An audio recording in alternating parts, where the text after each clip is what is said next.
Hello दोस्तों, आप सभी का स्वागत है आपके अपने चैनल सूरज चावला पर। दोस्तों, हम पढ़ रहे थे राजस्थान में नदियाँ, अफवाह तंत्र में नदियाँ पढ़ रहे थे दोस्तों। उसमें हमने राजस्थान में जो आंतरिक प्रवाह की नदियाँ हैं, जैसे हमने बाणगंगा नदी है, गग्गर नदी है, कांतली नदी है, रूपारेल नदी है, साबी नदी या कांकनेर नदी, और भी अन्य नदी है, मैथा नदी, खंडेला नदी। इन नदियों को, रूपनगढ़ नदी, इन नदियों को हमने पढ़ लिया था। आज हम पढ़ेंगे राजस्थान में जो अरब सागर की ओर गिरने वाली जो नदी है, लूनी नदी के बारे में। ठीक है दोस्तों, पहले हम देखेंगे तथ्य को, फिर उसके बाद में हम सचित्र के माध्यम से हम इसका वर्णन करेंगे, कौन सी नदी कहाँ से मिलती है और किस प्रकार से ये जो प्रवाह है इस नदी का वो होता है। ठीक है दोस्तों, वीडियो स्टार्ट करते हैं। दोस्तों, हम देखते हैं जो लूनी नदी है उसका जो उद्गम है वो नाग पहाड़ी अजमेर से होता है। कहाँ से निकलती है लूनी नदी? अजमेर के नाग पहाड़ी से। ठीक है, उसके बाद में देखते हैं विलय। विलय है जो कच्छ का रण, जो कि गुजरात में है। ठीक है, अब देखते हैं दोस्तों इसकी जो लंबाई है वो 495 किलोमीटर, ये संपूर्ण लंबाई है लूनी नदी की। लेकिन दोस्तों जो राजस्थान में जो इसकी लंबाई है वो 330 किलोमीटर है। राजस्थान में 330 किलोमीटर, और जो संपूर्ण लंबाई है गुजरात के कच्छ के रण समेत वो है 495 किलोमीटर। ठीक है दोस्तों, अब देखते हैं कि आगे जो अफवाह क्षेत्र है, लूनी नदी का जो अफवाह क्षेत्र है वो देखते हैं। दोस्तों, ये अजमेर के नाग पहाड़ी से निकलकर नागौर, फिर पाली, जोधपुर और बाड़मेर और झालोर, राजस्थान के ये 6 जिलों में, कौन कौन से? अजमेर, नागौर, पाली, जोधपुर, बाड़मेर और झालोर, इन नदियों में इनका इसका प्रभाव होता है, गुजरती है और उसके बाद में गुजरात पहुंच जाती है और गुजरात के कच्छ के रण में जाके वहाँ गिर जाती है। ठीक है दोस्तों, अब आगे देखते हैं इनकी सहायक नदियाँ, लूनी की सहायक नदियाँ। हर एक नदी की छोटी छोटी सहायक नदियाँ जरूर होती है दोस्तों, इसकी भी सहायक नदियाँ उन्हें देखते हैं।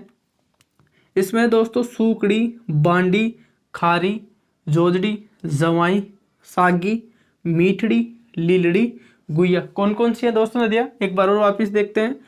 सूकड़ी, बांडी, खारी, जोजड़ी, जवाई, सागी, मीठड़ी, लीलड़ी और गुइया, ये लूनी नदी की सहायक नदियाँ। इनको हम चित्र के माध्यम से देखेंगे बाद में। दोस्तों, लूनी नदी के उपनाम, हर नदी के उपनाम होते हैं, इसके भी उपनाम हैं दोस्तों। पहला उपनाम है सागरमती। दोस्तों, ये लूनी नदी का जो उद्गम है, जो कि अजमेर के पश्चिम ढालों पर इसे सागरमती के नाम से बोला जाता है। अब देखते हैं दोस्तों आगे लवणवती नदी। दोस्तों, इसे लवणवती नदी भी बोलते हैं, लवणवती। ठीक है, अब उसके बाद में दोस्तों देखते हैं आदि मीठी, आदिकारी। दोस्तों, यह जो लूनी नदी है वो अजमेर से लेके बालोतरा तक इसका जो जल होता है वो मीठा होता है, पीने योग्य। उसके बाद में बालोतरा से आगे इसका जल है वो खारा हो जाता है, इसलिए इसे आदि मीठी और आदि खारी नदी बोलते हैं। इसे मीठी खारी भी नदी बोलते हैं। अब दोस्तों देखते हैं अंतसलीला, जो कि कालिदास के द्वारा पता चलता है, कालिदास ने इसे अंतसलीला भी कहा है लूनी नदी को। उसके बाद में दोस्तों देखते हैं साकरी नदी भी बोला जाता है इसे, लूनी नदी को। और अब देखते हैं लवणवारी। ठीक है दोस्तों, ये इसे संस्कृत में कहा जाता है, जिसका होता है मतलब नमकीन नदी। तो दोस्तों इसके कौन कौन से उपनाम है? सागरमती, लवणवती, आदि मीठी, आदि खारी, अंतसलीला, साकरी और लवणवारी, ये इसके लूनी नदी के उपनाम है। अब आगे देखते हैं दोस्तों जो झालोर में है, झालोर में जो लूनी नदी गुजरती है तो उस क्षेत्र में से रेल या नाडा बोला जाता है। क्या बोला जाता है दोस्तों? रेल या नाडा। अब दोस्तों देखते हैं गोडवार प्रदेश। जो संपूर्ण लूनी नदी का जो प्रवाह क्षेत्र है, जहाँ पर ये अफवाह क्षेत्र यहाँ पे बहती है, वहाँ पर उस प्रदेश को बोला जाता है गोडवार प्रदेश। अब दोस्तों देखते हैं नेहड़रन। दोस्तों, ये वहाँ पे दलदल का निर्माण करती है लूनी नदी। अब देखते हैं दोस्तों आगे राजस्थान के कुल अफवाह क्षेत्र में, जो लूनी नदी का योगदान है वो 10.40% है, 10.40%। अब आगे देखते हैं दोस्तों जो पश्चिम राजस्थान या आप बोल सकते हो मरुस्थल की जो सबसे लंबी नदी है वो है लूनी नदी। अरावली के पश्चिम में जो सबसे महत्वपूर्ण नदी है, सबसे लंबी नदी है वो है लूनी नदी। लेकिन दोस्तों ये पश्चिम राजस्थान की सर्वाधिक प्रदूषित नदी भी लूनी नदी है, क्योंकि यहाँ पे जो कारण है इसके वो रंगाई और जो छपाई के जो उद्योग है उनसे निकलने वाले केमिकल्स के कारण ये सर्वाधिक प्रदूषित नदियों में गिनी जाती है। अब दोस्तों देखते हैं लूनी नदी की बांध परियोजना, जो लूनी नदी पर जो या सहायक नदियों पर जो बांध बनाए गए हैं उन्हें देखते हैं। दोस्तों पहला बांध है हेमावास बांध, जो कि पाली में है बांडी नदी पर। अब इनको चित्र के माध्यम से भी देखेंगे, अब ऐसे देख रहे हैं पहले तथ्यों के माध्यम से। फिर वह दूसरा बांकली बांध, जो कि झालोर में है, सुखड़ी जो नदी है उस पर बना हुआ है। उसके बाद में देखते हैं जवाई बांध, जो कि जवाई नदी पर बना हुआ है पाली में। उसके बाद में देखते हैं दोस्तों सरदार संबंध बांध, जो कि पाली में ही है बांडी नदी पर। और उसके बाद में दोस्तों जसवंत सागर या पिचियाक बांध, जो कि जोधपुर में है लूनी नदी पर। ठीक है दोस्तों, इस प्रकार से हमें पता चलता है बांडी नदी पे 1 और 2 बांध बने हुए हैं, और सुखड़ी पे 1 है, जवाई पे 1 है, और लूनी नदी पे 1 बांध है। ठीक है दोस्तों, और पाली में 3 है। ठीक है, हेमावास बांध, जवाई बांध और सरदार संबंध बांध। अब आगे देखते हैं दोस्तों जो कि ये जवाई बांध उसके बारे में देखते हैं। जवाई बांध है वो सुमेरपुर तहसील, पाली की जो सुमेरपुर तहसील है वहाँ पे ये जो कि जवाई नदी पे बनाया गया है जवाई बांध, जिसका निर्माण है जोधपुर के शासक है उमेश सिंह ने 1946 में इसका निर्माण करवाया। और दोस्तों इसकी ऊंचाई है 259 मीटर या 850 फीट इसकी ऊंचाई है, किसकी, जवाई बांध की। और यह पश्चिमी राजस्थान का सबसे बड़ा बांध है। और दोस्तों जल आपूर्ति भी, जब जवाई बांध में जल की कमी हो जाती है तो यहाँ पे जल आपूर्ति के लिए सही जल सुरंग का प्रयोग किया जाता है। अब दोस्तों देखते हैं सही जल सुरंग कहाँ पे है। ये उदयपुर से पाली के मध्य है सही जल सुरंग, और जो कि राजस्थान की पहली जल सुरंग है। ठीक है दोस्तों, राजस्थान की कौन सी जल सुरंग है, प्रथम जल सुरंग है। अब देखते हैं मानसी वाकल क्या है दोस्तों, ये उदयपुर से देवास के मध्य सुरंग है, जो कि राजस्थान की सबसे लंबी सुरंग है। राजस्थान की सबसे लंबी सुरंग कौन सी है, मानसी वाकल। और जलापूर्ति में जो राजस्थान में जो सही जल सुरंग के माध्यम से जवाई बांध की जलापूर्ति की जाती है वो है राजस्थान की प्रथम जल सुरंग। दोस्तों हम देख रहे थे लूनी नदी। अब दोस्तों देखेंगे जो सहायक नदियां हैं वो कहाँ से आकर लूनी नदी में प्रवेश करती है, कहाँ मिलती है, कौन से स्थान पे मिलती है, ये अन्य बातें देखेंगे। ठीक है दोस्तों अब हम इसे चित्र के माध्यम से देख लेते हैं लूनी नदी में कौन कौन सी सहायक नदी आकर मिलती है।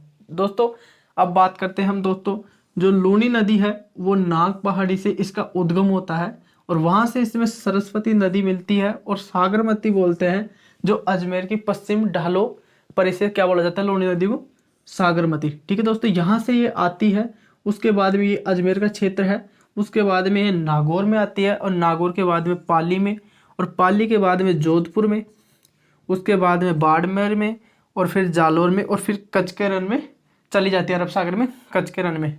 ठीक है दोस्तों जो लूनी नदी है वो अपना मार्ग अजमेर से गुजरात तय करती है, जो नाग पहाड़ी से उद्गम होकर कच्छ के रण में विलुप्त हो जाती है। उसके बाद में दोस्तों देखते हैं जो एकमात्र जो नदी है लूनी नदी की, जो सहायक नदी है जो दाईं ओर से मिलती है वो है जोजड़ी नदी। ठीक है दोस्तों, जो कि पाडलू या पोडलू इस गांव से निकलती है, जो कि है नागौर में। और दोस्तों इसकी एक खास बात ये है, जो लूनी नदी की जो नदियां हैं, अन्य सहायक नदियां, वो सभी की सभी बाईं ओर से मिलती है, ये दाईं ओर से मिलती है, और साथ के साथ जो बाईं ओर से जो भी नदी मिलती है वो सभी का जो उद्गम होता है वो अरावली की पहाड़ियों से होता है। यह एकमात्र ऐसी नदी है जो दाईं ओर से मिलती है, साथ के साथ अरावली से उसका उद्गम है वो नहीं होता। ठीक है दोस्तों, इसका उद्गम होता है नागौर से।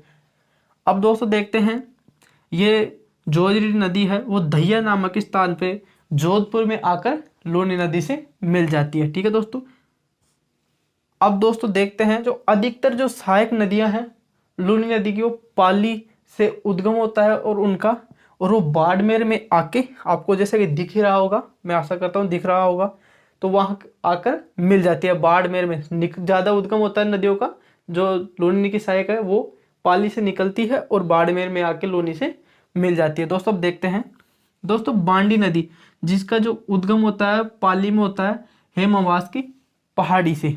दोस्तों ये आगे आती है और इसमें एक नदी है पाली से ही निकलती है, गुइया नदी, वो आके फिर कार्य स्थान जो कि यहाँ पे दिख रहा होगा आपको, वहाँ पर इसमें बांडी में मिलती है। और यहाँ से आकर ये जो कि जोधपुर में लाखर नामक स्थान पर, लाखर नामक गांव है, वहाँ पे आके मिल जाती है। उसके बाद में दोस्तों पाली से निकली मीठड़ी नदी के बारे में देखते हैं। दोस्तों ये पाली से निकलकर ये बाड़मेर में मिलती है। कौन से स्थान पर? जो गांव है मंगला नामक गांव पर। ठीक है दोस्तों, अब देखते हैं लीलड़ी, जो कि पाली से ही निकलती है, उद्गम इसका वहां से होता है और ये बाड़मेर में आकर मिलती है। अब दोस्तों देखते हैं जवाई नदी, जिस पर जवाई बांध बना हुआ है, जो निकलती है पाली से गोरिया गांव पहाड़ी से। ठीक है दोस्तों, यहाँ पे जो खारी नदी है जो सिरोही से निकलती है राजस्थान में दोस्तों 3 खारी नदियां हैं। ठीक है दोस्तों, एक ही खारी नदी नहीं है, राजस्थान में 3 खारी नदियां हैं। एक सांबर झील में मिलने वाली नागौर से निकलने वाली खारी नदी, एक सिरोही से निकलने वाली खारी नदी, एक जो कि बनास नदी में गिरने वाली खारी नदी। अब दोस्तों देखते हैं यहाँ पे कि जो खारी नदी है वो जवाई बांध में मिलती है। खारी नदी सिरोही से निकलती है और जवाई नदी निकलती है कहाँ से? पाली से, जो कि सायला या बिराना नामक स्थान पर खारी नदी जवाई नदी में गिर जाती है। उसके बाद में ये जवाई नदी है जो कि बाड़मेर में आकर लोनी नदी से मिल जाती है। उसके बाद में दोस्तों देखते हैं सूकड़ी नदी, जो कि पाली से निकलती है देसुरी गांव से, जो कि जिसके किनारे सूकड़ी नदी के किनारे जालोर दुर्ग है, जिसे सुवर्णगिरी भी बोला जाता है, जो यहाँ पे समदड़ी नामक स्थान पे आके बाड़मेर में मिल जाती है लोनी नदी से। अब दोस्तों देखते हैं जालोर से निकलने वाली सागी नदी की, जो कि जसवंतपुरा की पहाड़ियों से निकलती है ये, और ये जो बाड़मेर में गांधव नामक स्थान पर लोनी नदी से मिल जाती है। उसके बाद में दोस्तों यहाँ पे जो जालोर में लोनी नदी को रेल और नाडा बोलते हैं प्रवाह क्षेत्र को, और उसके बाद में कच्छ के रण में ये विलुप्त हो जाती है। अब दोस्तों देखते हैं जो बाड़मेर में जो बालोतरा नामक स्थान है, वहाँ पे लोनी में दोस्तों कई बार बहुत ज़्यादा अधिक मात्रा में बारिश होने पे वहाँ पे बाढ़ आ जाती है।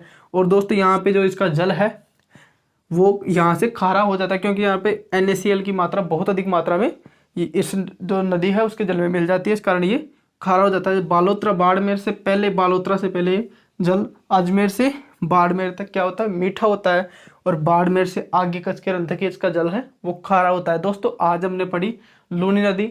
तो आपको वीडियो कैसा लगा? वीडियो अच्छा लगे तो अपने दोस्तों में से शेयर करें, और बाकी वीडियो देखने पर आप सभी का बहुत बहुत धन्यवाद।